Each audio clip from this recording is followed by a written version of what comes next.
नमस्कार मित्रांनो. लोभ, हव्यास हे माणसाचे सर्वात मोठे शत्रू आहेत. ह्या जगात अनेक लोकांनी ह्या लोभापायी, ह्या हव्यासापायी आपल्या संपत्तीचं नुकसान करून घेतलं आहे.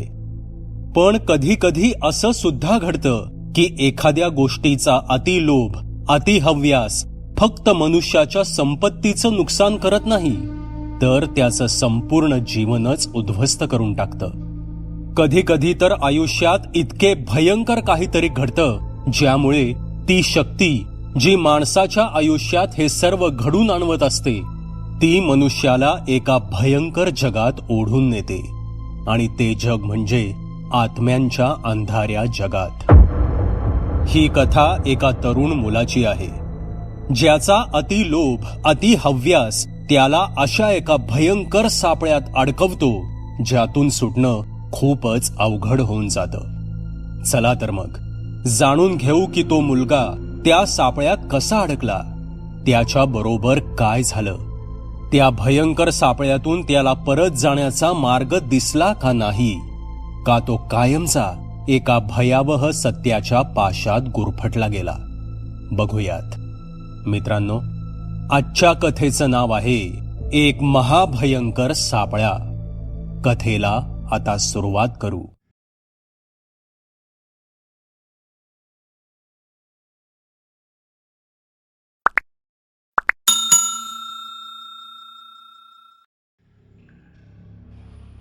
त्या वर्षी समीर खूपच मोठ्या आर्थिक संकटातून जात होता. समीर 18 वर्षांचा असताना जुगारात त्याच्या वडिलांनी 5 एकर जमीन घालवली होती. आता शिल्लक फक्त 2 एकर जमीन होती. बुद्धी कमी असल्यानं आणि शिक्षणात रस नसल्यानं तो शेती आणि मोलमजुरीच करत होता. त्यामुळे वयाच्या 32व्या वर्षी सुद्धा त्याचं लग्न झालं नव्हतं. त्याच्या सर्व मित्रांची लग्ने झाली होती आणि त्यांना मुलं बाळं सुद्धा होती. त्यामुळे समीर विषयी गावात नको नको ती बोलणी चालू होती. खरं तर इतर मुलांप्रमाणे समीरला सुद्धा वाटायचं की एखादी बायको असावी. सुंदर नसली तरी चालेल, पण त्याच्या सुखदुःखात तिची साथ त्याला असावी. त्याच्या परिस्थितीमध्ये स्वतःच्या गरजा भागवणारी आणि त्याच्यावर प्रेम करणारी असावी. पण अशी मुलगी त्याच्या आयुष्यात आलीच नव्हती. खरं तर समीरला गावातल्या मितालीवर प्रेम जडलं होतं. एकदा समीरनं तिला त्याच्या मनातले बोलून सुद्धा दाखवलं होतं, पण तिने त्याचा अपमान केला होता. तुझ्यासारख्या भिकारड्यासोबत लग्न करू का मी, असे खडसावून ती त्याला बोलली होती. तिचे ते टोचणारे वाक्य समीरच्या अजून सुद्धा लक्षात होतं. त्यामुळे त्याला सुद्धा वाटायचं की खूप पैसा कमवावा, पण ते त्याच्यानं कधीच झालं नाही. असेच एकदा समीर त्याच्या मित्रांसोबत त्याच्या मित्राच्या लग्नाला गेला होता. लग्न आटपून ते सर्व परत येताना पार्टी करण्यासाठी एका ढाब्यावर थांबले. समीरच्या सोबतचे मित्र एन्जॉय म्हणून दारू पित होते, पण समीर त्याच्या खालावलेल्या परिस्थितीमुळे आणि न होणाऱ्या लग्नाच्या दुःखात पित होता. ढाब्याबाहेर गार्डन होते आणि बाहेर गार्डनच्या टेबलावर बसून ते सारे दारूचे घोट घेत होते. तोच समीरची नजर बाजूच्या टेबलावर बसलेल्या एका म्हाताऱ्यावर गेली. तो निळ्या डोळ्यांचा धोतर नेसलेला म्हातारा दारूचा घोट रिचवत समीरकडे एकटक बघत होता. तो दिसायला काळा कुट्ट होता. समीरने 2-3 वेळेस त्याच्यावरून नजर हटवून पुन्हा त्याच्याकडे बघितलं, पण तो समीरकडेच बघत होता. समीरला वाटलं की कदाचित तो त्यांची बोलणी ऐकत असेल, म्हणून समीरने त्याच्याकडे दुर्लक्ष केलं. काही वेळ गेला तसे समीर उठला आणि लघुशंकेला जाण्यासाठी ढाब्याच्या मागील बाजूस असलेल्या टॉयलेटच्या दिशेने जाऊ लागला. समीरने काही अंतर पुढे जाऊन मागे पाहिलं तर तो म्हातारा त्याच्या मागेच येत होता. हे बघून समीरला काहीसं आश्चर्य वाटलं. त्याला काहीशी भीती देखील वाटत होती. समीरला दारू चढली होती, त्यामुळे तो झुलत झुलत टॉयलेटमध्ये आला आणि उभे राहून समोर बघून लघुशंका करू लागला. तसे अचानक त्याला जाणवलं की त्याच्या बाजूच्याच कंपार्टमेंटमध्ये तो म्हातारा येऊन उभा राहिला आहे. समीरनं दचकून त्याच्याकडे बघितलं. तो म्हातारा त्याच्याकडेच बघत होता. त्याचे ते निळे डोळे आणि गाल, आत गेलेला काळा जीर्ण चेहरा आणि चेहऱ्यावरचे निर्जीव भाव बघून समीर काही काळासाठी दचकलाच. त्याच्या हृदयाची धडधड वाढली. त्याने लघुशंका उरकली. तो मागे वळला आणि पुन्हा टॉयलेटच्या बाहेर जाण्यासाठी दरवाजाकडे जाण्यासाठी निघाला आणि समोरचं दृश्य पाहून त्याच्या काळजात धस्स झालं. त्या जागी कुठलाही दरवाजा नव्हता. समीर त्या जागेवर जाऊन दरवाजा कुठे गेला ते पाहू लागला. तो पुरताच घाबरून गेला होता, कारण अचानक टॉयलेटचा दरवाजा गायब झाला होता आणि त्यातच तो आतमध्ये एका विचित्र म्हाताऱ्यासोबत होता. त्याने मागे वळून बघितलं तसा तो आणखी दचकला, कारण तो म्हातारा आता अगदी त्याच्या चेहऱ्यासमोर उभा होता.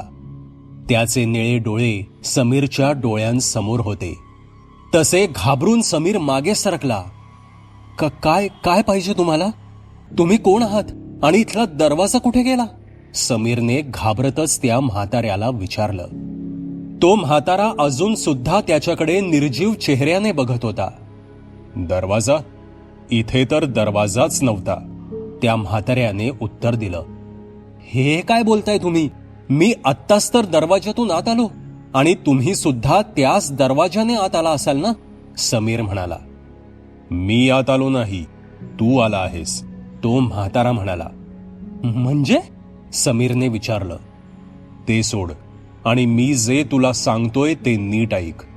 तुला जर तुझं आयुष्य बदलायचं असेल तर मी सांगतोय ती गोष्ट काळजीपूर्वक ऐक, तो म्हातारा म्हणाला. कोणती गोष्ट? समीरने विचारलं. मला तुझ्याबद्दल सर्व काही माहीत आहे. तुझं नाव समीर आहे, वय 32 वर्षे. 5 एकर जमीन वडिलांनी जुगारात घालवून टाकली आणि नंतर त्यांनी आत्महत्या केली. उरलेले कर्ज तुझ्या माथी मारून ते गेले. तू लग्नाला आसूरला आहेस, एका मुलीच्या प्रेमात आहेस, पण पैशामुळे तुझं लग्न होत नाही.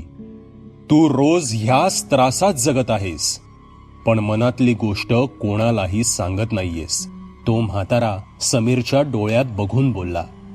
हे ऐकून समीरची चढलेली दारू झटक्यात उतरली. हे सर्व तुम्हाला कसं माहीत? समीरने त्याला विचारलं.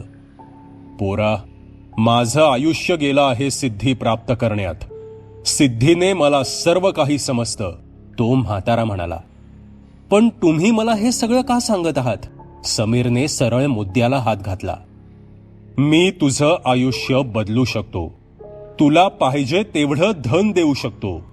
तू एवढा श्रीमंत होशील की तुला हवी ती स्त्री तुला प्राप्त होईल, तो म्हातारा म्हणाला. हे ऐकून समीरला त्याच्यावर विश्वास बसला, कारण म्हाताऱ्याने त्याला त्याच्याविषयी सर्व माहिती सांगितली होती आणि ती खरी देखील होती. पण त्यासाठी मला काय करावं लागेल? समीरने म्हाताऱ्याला विचारलं. ह्या जगात खूप काही चमत्कारिक गोष्टी आहेत ज्या सामान्य माणसाला माहीत नाहीत.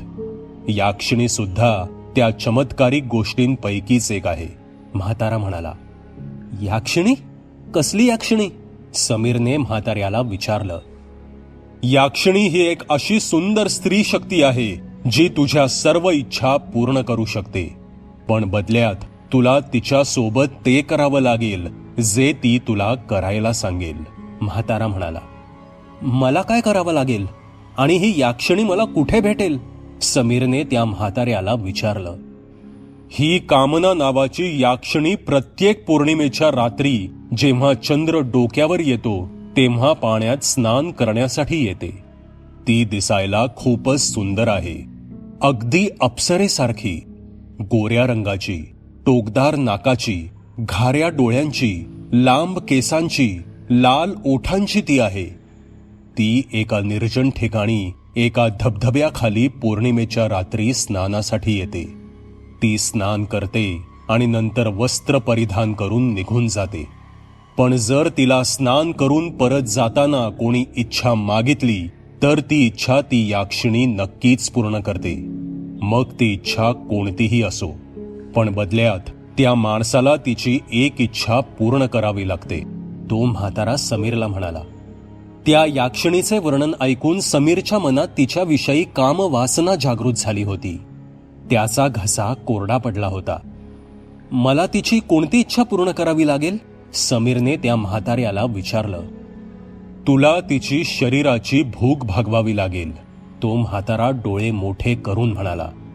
हे ऐकताच समीरच्या डोक्यात मुंग्या आल्या, पण त्याचबरोबर त्याच्या मनात प्रश्न सुद्धा पडला की ती सुंदर बाई माझ्यासारख्या सामान्य कुरूप मुलासोबत प्रणय क्रीडा करण्याची इच्छा का ठेवेल? आणि हाच डोक्यात आलेला विचार त्याने त्या म्हाताऱ्याला बोलून दाखवला. पण ती माझ्यासोबत संबंध ठेवायची इच्छा का ठेवेल? समीरने म्हाताऱ्याला विचारलं. कारण ती कामना पूर्ण करणारी याक्षिणी आहे. तिला प्रसन्न करण्यासाठी भक्ताला खूप तपश्चर्या कराव्या लागतात. पण तिच्याकडून इच्छा पूर्ण करून घेण्याची एक युक्ती मला सापडली आहे. तिला तिच्या सर्व शक्ती पौर्णिमेच्या चंद्राकडून मिळतात. जेव्हा चंद्राची किरणे पाण्यात मिसळून तिच्या शरीरावर पडतात, तेव्हा तिला शक्ती मिळतात. पण त्याचबरोबर तिच्या मनात कामेच्छा निर्माण होते. पण एका ऋषींच्या श्रापामुळे आजपर्यंत ती कोणत्याही पुरुष यक्षासोबत संबंध ठेवू शकलेली नाही. त्यामुळे तिची कामेच्छा दिवसेंदिवस वाढत आहे. जर स्नान करून परतत असताना तिला कोणत्या पुरुषाने इच्छा मागितली तर ती त्याच्या समोर शरीर सुखाची अट ठेवते आणि मग त्याची कोणतीही इच्छा पूर्ण करते. तू येणाऱ्या पौर्णिमेच्या रात्री ती स्नान करून परतत असताना तिला तुझी इच्छा माग. ती तुझी इच्छा नक्कीच पूर्ण करेल, पण बदल्यात तुला तिची सुद्धा इच्छा पूर्ण करावी लागेल, तो म्हातारा समीरला म्हणाला. ठीक आहे, मला मंजूर आहे, पण ती याक्षिणी मला कुठे भेटेल? समीरने विचारलं. याक्षिणी नेहमी निर्जन जंगलातल्या धबधब्याखाली स्नान करण्यासाठी येते. मागच्या 4 पौर्णिमेपासून ती कामेगावच्या जंगलातल्या धबधब्याखाली स्नान करण्यासाठी येते. तू तिला तिथेच गाठ, तो म्हातारा म्हणाला. समीर त्या गोष्टीसाठी तयार झाला, पण त्याला एक समजत नव्हतं की तो म्हातारा त्याची मदत का करत आहे. पण तुम्हाला माझी मदत करून काय मिळेल? समीरने त्या म्हाताऱ्याला विचारलं. मला ह्या बदल्यात फक्त त्या याक्षिणीचा एक केस हवा आहे, तो म्हातारा म्हणाला. हे ऐकून समीरला प्रश्न पडला की फक्त एका केसाचं हा करणार काय आहे? तसे तो म्हातारा पुढे बोलू लागला. मी म्हातारा झालो आहे. मी आता 125 वर्षांचा म्हातारा आहे. योग्य सिद्धीमुळे मी आजपर्यंत जिवंत आहे, पण मी अमर नाही. माझा मृत्यू कधीही होऊ शकतो. त्या याक्षिणीचा एक केस मला चिरंजीवी बनवू शकतो, कारण याक्षिणींचं आयुष्य 10,000 वर्षे असतं. ही याक्षिणी 5,000 वर्षांची आहे. मला तिचा केस मिळाला तर तिचे उरलेले 5,000 वर्षांचे आयुष्य मला लाभेल, तो म्हातारा म्हणाला. काय? 10,000 वर्षे? समीरने आश्चर्यचकित होऊन विचारलं. हो, तुला बदल्यात मला फक्त तिचा एक केस द्यायचा आहे, तो म्हातारा म्हणाला. आणि जर मी तिचा केस आणण्यात असफल राहिलो तर?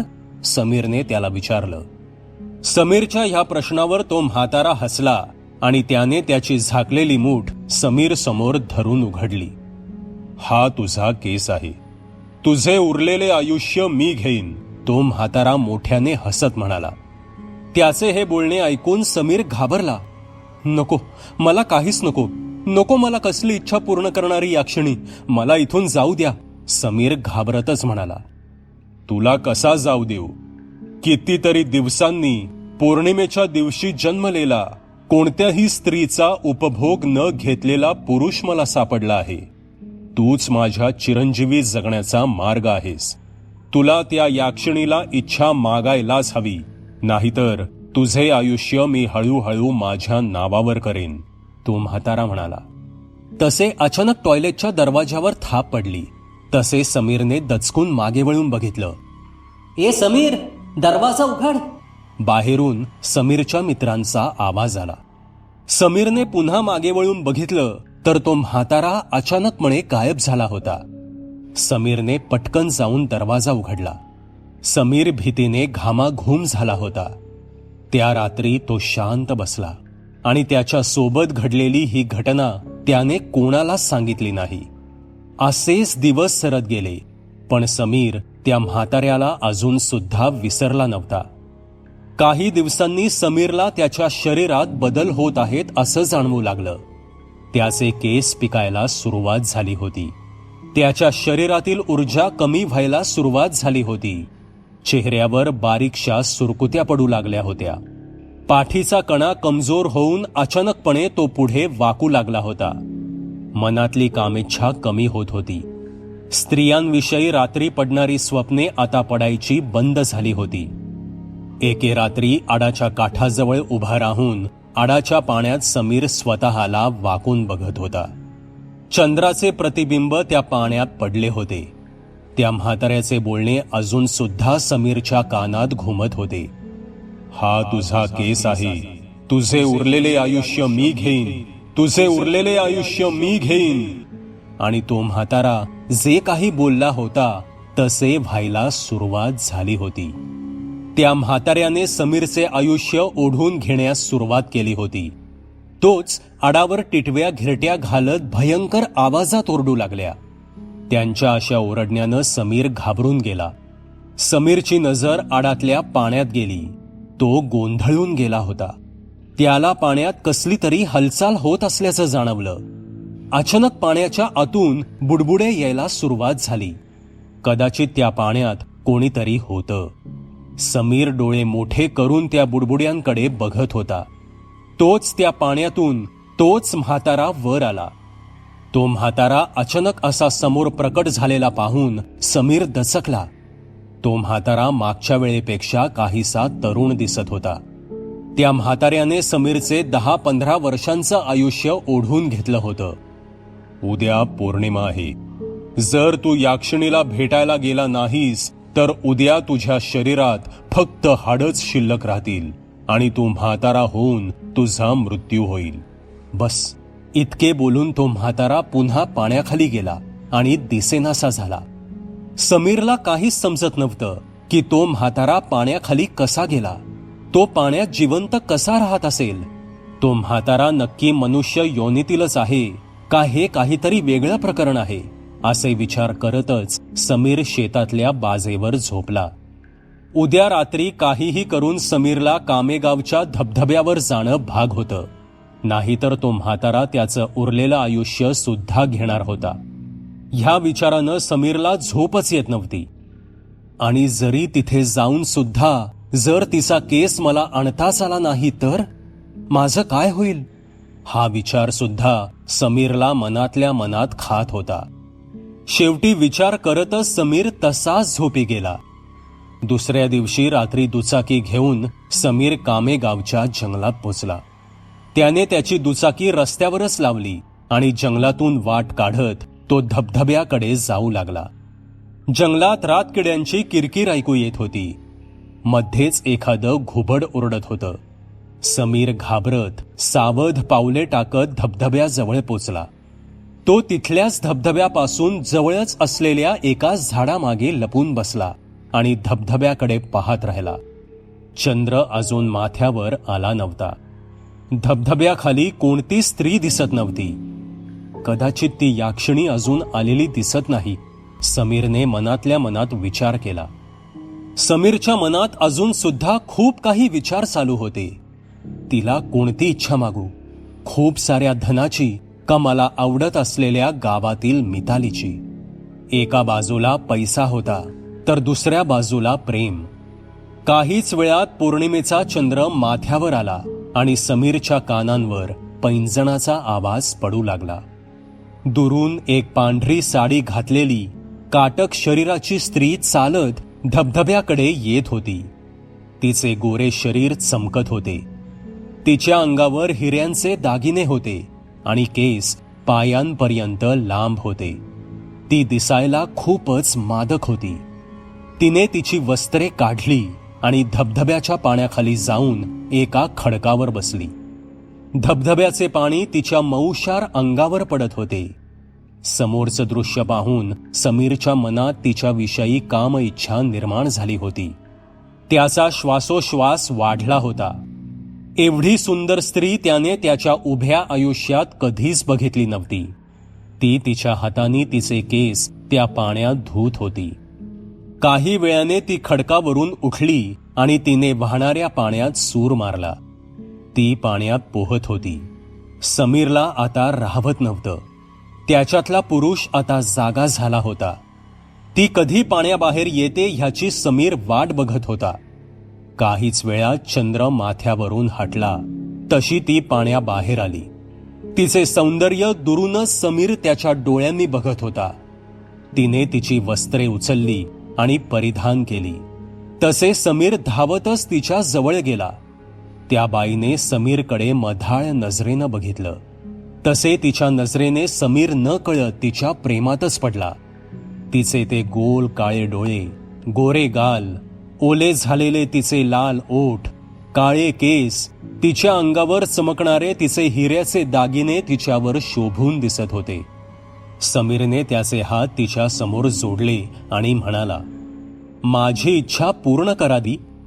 तसे ती गोड गालातल्या गालात हसली आणि म्हणाली, तुझी इच्छा मी पूर्ण करेन, पण बदल्यात तुला माझी एक इच्छा पूर्ण करावी लागेल, ती बाई म्हणाली. समीरला तिची इच्छा काय असणार आहे हे अर्थातच माहीत होतं. हो हो, मी तयार आहे. तुमची इच्छा मी नक्कीच पूर्ण करेन, समीर न थांबता एका दमात म्हणाला. ठीक आहे, तुझी इच्छा माग, ती बाई म्हणाली. मला एवढं धन पाहिजे की माझ्या 7 पिढ्यांनी काही काम केलं नाही तरी त्यांना ते पैसे पुरतील, समीर म्हणाला. हे ऐकताच ती बाई पुन्हा गालातल्या गालात हसली आणि म्हणाली, तुझी इच्छा पुढच्या पौर्णिमेला पूर्ण होईल. ठीक आहे, पण तुमची इच्छा, समीरने तिला विचारलं. तशी ती समीरकडे कामुक नजरेने बघू लागली. तिने तिची मान डावीकडे झुकवली आणि तिचे ओठ उघडले. हे बघून समीरला राहावलं नाही आणि समीरने तिला मिठीत घेतलं. तिच्या ओठांचं चुंबन घेतलं. आयुष्यात पहिल्यांदाच कोणत्या तरी स्त्रीच्या ओठांचा गोडवा समीरला चाखायला मिळाला होता. तिने सुद्धा समीरला मिठी मारली आणि मग त्यांच्यात ते सर्व काही झालं ज्याची अट याक्षिणीने घालून दिली होती. ती रात्र समीरने तिच्याच मिठीत घालवली. त्याचे डोळे कधी मिटले हे त्याला समजलंच नाही. दुसऱ्या दिवशी जेव्हा समीरचे डोळे उघडले तेव्हा समीर पानांच्या बिछाण्यावर विवस्त्र पडला होता. समीरने आजूबाजूला याक्षिणीला शोधलं, पण ती त्याला कुठेच दिसली नाही. शरीर सुख मिळाल्याने समीरच्या शरीरात नवीन ऊर्जा निर्माण झाली होती. समीरने डोळे बंद करून मोठा श्वास घेतला की तोच त्याच्या समोर कोणीतरी उभे असल्याचे त्याला जाणवले. त्याने घाबरून समोर बघितलं तर त्याच्या समोर तोच निळ्या डोळ्यांचा म्हातारा उभा होता. समीरने लाजेने बाजूला पडलेली बिछाण्यावरची पाने त्याच्या मांडीवर टाकून मांडी झाकली.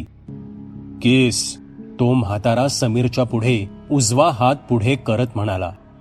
तसे समीरने त्याच्या एका बोटाला गुंडाळून ठेवलेला लांब केस ओढून काढला आणि त्या म्हाताऱ्याच्या हातात दिला. रात्री त्यांच्यात संबंध सुरू असताना समीरने तिच्या केसांना त्याच्या हाताने तोडून बोटाला बांधून ठेवले होते, कारण कामवासना त्याच्यावर जड झाली होती. पण त्याही पेक्षा त्याच्या मनात त्याच्या मृत्यूची भीती लपलेली होती. केस बघून तो म्हातारा खुश झाला आणि त्याने त्याचा डावा हात पुढे करत समीरचा केस त्याला देऊन टाकला. समीरने त्याचा तो केस त्याच्या हातात घेतला. हा केस डोळे बंद करून तुझ्या डोक्यावर लाव. तुझं 15 वर्षांचं आयुष्य तुला परत मिळून जाईल, तो म्हातारा म्हणाला. तसे समीरने डोळे बंद केले आणि स्वतःच्या डोक्यावर केस लावून त्याने डोळे उघडले. त्याने समोर बघितलं तर तो म्हातारा आता गायब झाला होता. समीरने आजूबाजूला उठून पाहिलं, पण जंगलात साधं कोणत्या झाडाचं पान सुद्धा हलत नव्हतं. न जाणे तो म्हातारा कोण होता? योगी, तांत्रिक, मनुष्य, भूत, प्रेत, आत्मा की दुसरेच काहीतरी? समीरच्या मनात विचार चमकून गेला. तो म्हातारा हवेसारखा समीरच्या समोरून गायब झाला होता. पण समीर मात्र खुश होता, कारण त्याला त्याचं आयुष्य परत मिळालं होतं. त्याने स्वतःच्या हातांकडे बघितलं. हातावरच्या सुरकुत्या आता गायब झाल्या होत्या. घरी जाताच त्याने आरशात बघितलं तर त्याचा चेहरा सुद्धा पूर्वीसारखाच सतेज झाला होता. एकंदर समीर आता खुश होता, कारण शरीर सुख तर त्याला मिळालेच होते, पण आता धन सुद्धा मिळणार होतं. वाट बघावी लागणार होती ती फक्त येणाऱ्या पौर्णिमेची, आणि नंतर समीर धनाढ्य माणूस बनणार होता. पण आता ह्या दरम्यान समीरची कोणत्याही स्त्रीमध्ये रुची राहिली नव्हती, कारण त्याला त्या याक्षिणीने मोहित केले होते. त्याला असे वाटत होते की पुढच्या सुद्धा पौर्णिमेच्या रात्री जाऊन तिला दुसरी इच्छा मागावी. पण त्याला हे नक्की माहीत नव्हतं की याक्षिणीला एकापेक्षा अधिक इच्छा मागू शकतो का नाही. आणि काहीच दिवसांनी ती पौर्णिमेची रात्र उजाडलीच. ती सामान्य रात्र नव्हती. पौर्णिमेचा चंद्र आता काहीच वेळात माथ्यावर येणार होता. समीर जंगलातून झपझप पावले टाकत धबधब्याजवळ पोचला. तिथे एका खडकावर पांढऱ्या साडीत समीरला ती याक्षिणी बसलेली दिसली. तिला पाहताच समीर तिच्याकडे धावत गेला. ती समीरकडे पाठ करून बसली होती. समीर तिचे शरीर फक्त मागूनच बघत होता. समीर तिचा सुंदर चेहरा बघण्यासाठी आसुरला होता. मी आलो, समीर तिच्या मागूनच बोलला. तसे ती खडकावरून उठली आणि तिने समीरकडे बघितले, आणि तिला बघून समीरचा थरकापच उडाला. त्याच्या पायांखालची जमीनच सरकली. त्याला त्याच्या डोळ्यांवर विश्वास बसत नव्हता, कारण त्याच्या समोर एक कुरूप चेहऱ्याची स्त्री उभी होती. काही वेळापूर्वी चमकणारी तिची त्वचा आता जीर्ण झाली होती. तिच्या अंगावरची हिऱ्यांची आभूषणं आता काळी पडली होती. कोण आहेस तू? समीरने घाबरून विचारलं. तसे समीरच्या मागून एक आवाज आला, हडळ. तसे समीरने दचकून मागे वळून बघितलं तर त्याच्या मागे तोच निळ्या डोळ्यांचा म्हातारा उभा होता. तो समीरकडे बघून दात विचकवत हसत होता. समीरने मागे वळून त्या बाईच्या पायांकडे बघितलं. तिचे पाय उलटे होते. ह्याचा अर्थ ती याक्षिणी नव्हती. समीरने एका हडळीशी संभोग केला होता. समीरची फसवणूक झाली होती. तोच त्या हडळीने काही मंत्र म्हणायला सुरुवात केली आणि समीर बेशुद्ध झाला. जेव्हा काही वेळानं समीरचे डोळे उघडले तेव्हा त्याला जाणवलं की त्याला एका वाळलेल्या मोठ्या वृक्षाच्या बुंध्याला बांधून टाकलं आहे.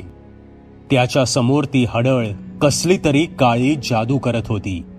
तिने हातात पकडलेले कुठल्या तरी प्राण्याचे मुंडके तोंडात टाकले आणि काकडीसारखे त्याचे मुंडके चावून खाल्ले आणि उरलेले धड आगीत फेकले, आणि ती मोठमोठ्याने मंत्रोच्चार करू लागली. तिच्या मागे कित्येक म्हातारे उभे होते, जे समीरकडे एकटक बघत होते.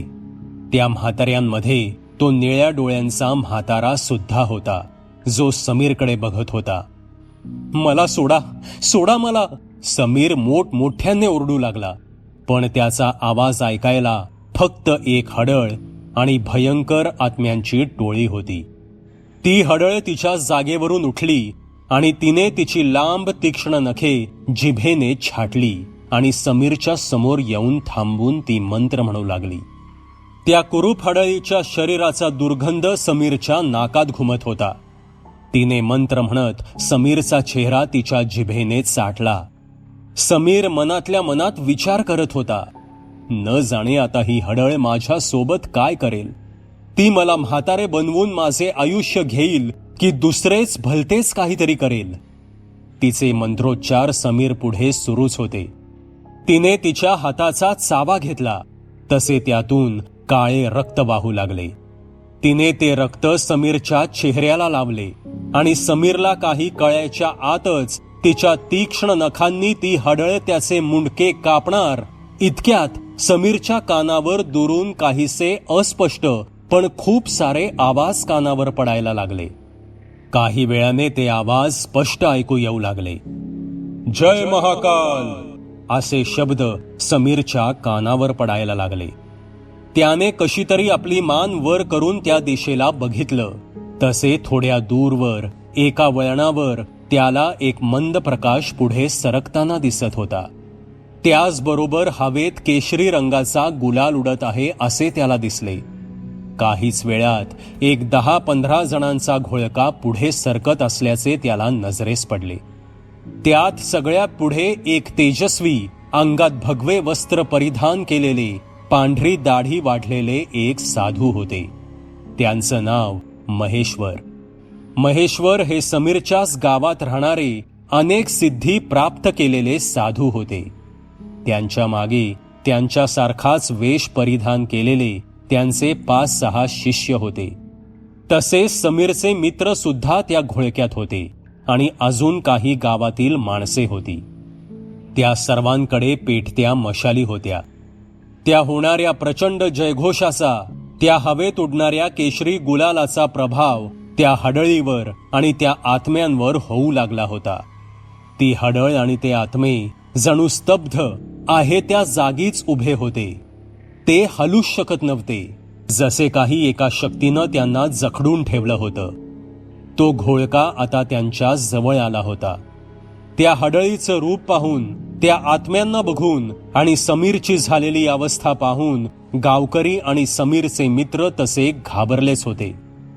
घाबरू नका, ह्या हडळीला आणि ह्या भयंकर आत्म्यांना मी जखडून ठेवलं आहे आणि आता ह्यांचा विनाश निश्चित आहे, महेश्वर म्हणाले.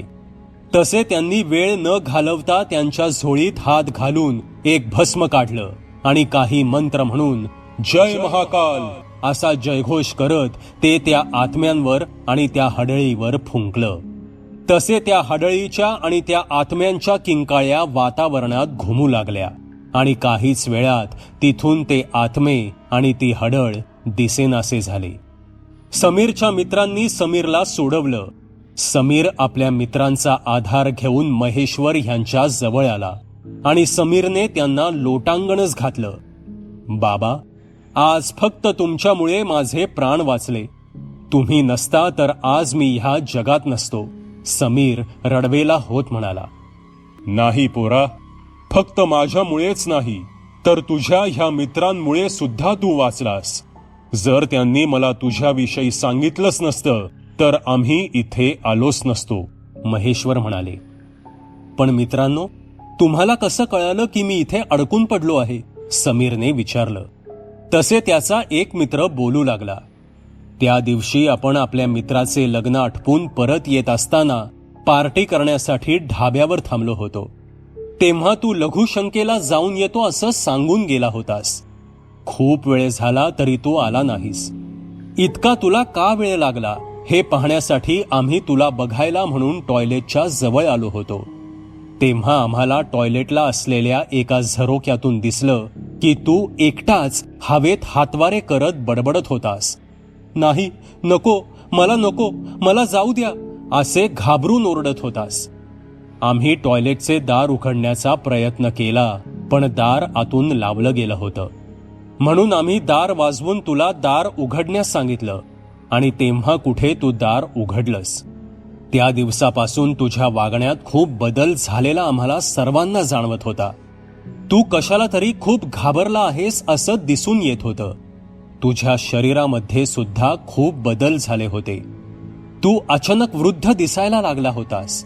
तेव्हाच आम्हाला समजलं की तुझ्यावर कोणीतरी करणी केली आहे. तुझी झालेली अवस्था पाहून आम्ही तडक महेश्वर ह्यांच्याकडे गेलो आणि घडलेला सर्व प्रकार त्यांना सांगितला. तसे त्यांनी त्यांच्या सिद्धीने तुझ्याबरोबर जे काही घडलं होतं ते सर्व काही आम्हाला सांगितलं. तसेच ह्या पौर्णिमेला तू इथे येणार असल्याची शक्यता सुद्धा त्यांनी सांगितली होती आणि हे देखील सांगितलं होतं की तुला ह्या सर्वातून जर बाहेर काढायचं असेल तर ह्याच रात्रीची वाट पाहावी लागेल, कारण तेव्हाच त्या शक्तींचा विनाश करणे शक्य होते. आम्ही सर्व तुझ्यावर लक्ष ठेवून होतो आणि शेवटी महेश्वर ह्यांनी सांगितल्याप्रमाणेच झाले. तू इथे आलास आणि तुझ्या पाठोपाठ आम्ही इथे आलो. ते सर्व ऐकून समीरने त्याच्या मित्रांना मिठीच मारली आणि त्यांचे मनापासून आभार मानले तसेच त्याने पुन्हा एकदा महेश्वर ह्यांचे सुद्धा आभार मानले आणि जय महाकाल असा जयघोष करत ते सर्व आपल्या गावाच्या दिशेने रवाना झाले. मित्रांनो, ही कथा तुम्हाला कशी वाटली ते कॉमेंटमध्ये नक्की सांगा. पुन्हा भेटूयात अशाच एका भयकथेसोबत. धन्यवाद. सबस्क्राईब करा एटी स्टोरी टेलर चॅनलला आणि बेल आयकन दाबून ऑलवर क्लिक करा आमचे व्हिडिओज सगळ्यात आधी बघण्यासाठी.